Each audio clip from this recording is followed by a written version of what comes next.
आने वाले 3 स्टोरीज ने तुम्हारी आलस को उखाड़ के नहीं फेंका ना, तो सीधा डिसलाइक मार देना। और अगर आग लगी तो वीडियो को लाइक और सब्सक्राइब जरूर करना। So let's begin the video. कहते हैं कि जो अपने सपनों पर विश्वास रखते हैं वही अक्सर मंजिल तक पहुंचते हैं। और ऐसा ही कुछ सपना और जिद था एक माली के बेटे में फुटबॉल को लेकर, और इसी जिद ने इस बंदे को क्रिस्टियानो रोनाल्डो बना दिया। क्रिस्टियानो रोनाल्डो आज हर एक फुटबॉल लवर्स के दिल की धड़कन है।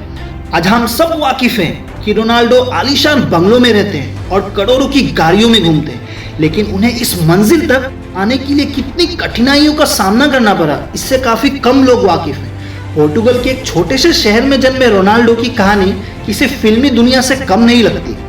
उनके पिता सरकारी ऑफिस में एक माली का काम करते थे और उनकी माँ एक हाउसवाइफ थी। बचपन से ही फुटबॉल से बेहद लगाव होने के कारण उनके पिता ने उन्हें 8 साल में ही फुटबॉल की ट्रेनिंग में ज्वाइन करा दिया था। रोनाल्डो के कोच यहाँ तक कहते हैं कि वो नॉर्मल टाइमिंग से एक्स्ट्रा 2 घंटे ज्यादा प्रैक्टिस करते हैं ताकि वो अपना स्किल्स को और ज्यादा इम्प्रूव कर सके और डेवलप कर सके।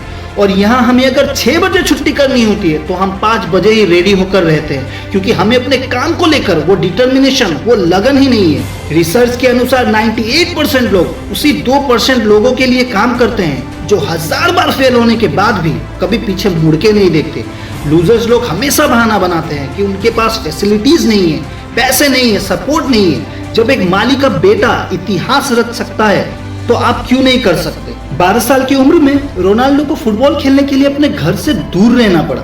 15 साल की उम्र में उन्हें हार्ट की प्रॉब्लम होने के कारण डॉक्टर ने यहाँ तक कह दिया था कि रोनाल्डो या तो फुटबॉल खेलना छोड़ दे या तो हार्ट की सर्जरी करवा ले, जिससे उनकी लाइफ को रिस्क भी है। और बेशक इस बंदे ने दूसरा रास्ता चुना, क्योंकि तब तक फुटबॉल रोनाल्डो का जान बन चुका था। और इन सबसे रोनाल्डो उभरे ही नहीं थे कि उनके ऊपर एक और पहाड़ टूट पड़ा, जिनके साथ रोनाल्डो सबसे ज्यादा करीब थे। अधिक शराब पीने के कारण उनके पिता की डेथ हो गई थी। रोनाल्डो के पिता घर के सबसे सोलो अर्निंग मेंबर थे, इसलिए घर का खर्चा चलाने के लिए उनकी मां को दूसरों के घर में काम तक करना पड़ा। लेकिन इतना कुछ हो जाने के बावजूद भी रोनाल्डो ने अपने सपनों को नहीं छोड़ा और मेहनत करते गए। आज वो वर्ल्ड के टॉप फुटबॉलर में से हैं। बेशक उनके जैसे और भी काफी अच्छे फुटबॉलर हैं, लेकिन टॉप पोजीशन को बनाए रखना ये सभी में नहीं होता। उनके कोच बताते हैं कि वो इतने सक्सेसफुल होने के बाद भी आज भी उतना ही मेहनत करते हैं जितना वो पहले करते थे। चैंपियंस लीग जीतकर जब रोनाल्डो अपने रूम पहुंचे तो सभी को ये लगा कि वो अब रेस्ट लेंगे, लेकिन ये बंदा का जिद ही है जो रात 2 बजे उठकर वर्कआउट करने लगता है। कुछ लोग तो ये भी कहते हैं कि he is never satisfied with his work, with his practice.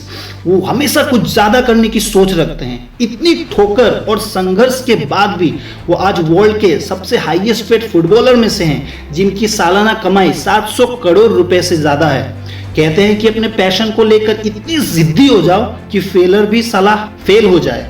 अच्छे दिनों के लिए बुरे दिनों से लड़ना पड़ता है। और ऐसे ही पागलपन देखने को मिलता है अफ्रीका के सेनेगल देश के छोटे से गांव में जन्मे एक जिद्दी इंसान की। ये इतने गरीब और बेसहारा थे कि एक वक्त का खाना तक नसीब नहीं होता था। अपनी भूख को मिटाने के लिए इन्हें बचपन में मिट्टी तक खाना पड़ा। फुटबॉल में इस कदर पागल थे कि हर दिन 10 किलोमीटर चलकर कुछ दोस्तों के साथ खाली पैर फुटबॉल खेलने जाते थे। 12 साल की उम्र में जब इन्हें यह पता चला कि सेनेगल की राजधानी में फुटबॉल की ट्रायल्स हो रही है तो उन्होंने वहां जाने का मन बनाया। ट्रेवलिंग के पैसे ना होने के कारण इस बंदे ने 200 किलोमीटर की मंजिल 4 दिन में चलकर ही तय कर डाला। फटे हुए पैंट और शर्ट को देखकर वहां के लड़के उनका मजाक बनाने लगे। कोच ने उन्हें ट्रायल्स देने से इनकार कर दिया था क्योंकि उनके पास ढंग के जूते नहीं थे, लेकिन इस बंदे ने कोच से रिक्वेस्ट करी और कह दिया कि वो नंगे पैर ही ट्रायल्स देना चाहते हैं, क्योंकि उनके पास शूज अफोर्ड करने के लिए पैसे नहीं थे।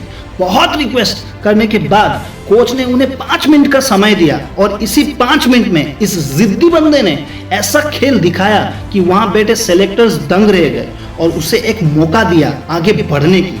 उसके बाद उन्होंने खुद को इतना ज्यादा ट्रेन कर दिया कि वो हर एक प्रैक्टिस मैच पे बेटर परफॉर्म करते गए।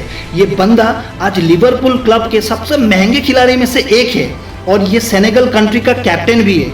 ये और कोई नहीं बल्कि इसका नाम साडियो माने है। आज साडियो माने की सालाना कमाई 500 करोड़ रुपए से भी ज्यादा है। उनकी तरह और किसी गरीब बच्चे को डिफिकल्टीज फेस ना करना पड़े, इसीलिए इन्होंने एक चैरिटेबल ट्रस्ट बनाया है जहाँ पे ये ऐसे ही गरीब बच्चों को मदद करते हैं और उन्हें आगे बढ़ने का एक अपॉर्चुनिटी प्रोवाइड करते हैं। ऐसा ही सपना और जुनून आसाम के एक छोटे से गांव में जन्मी एक जिद्दी लड़की में भी थी।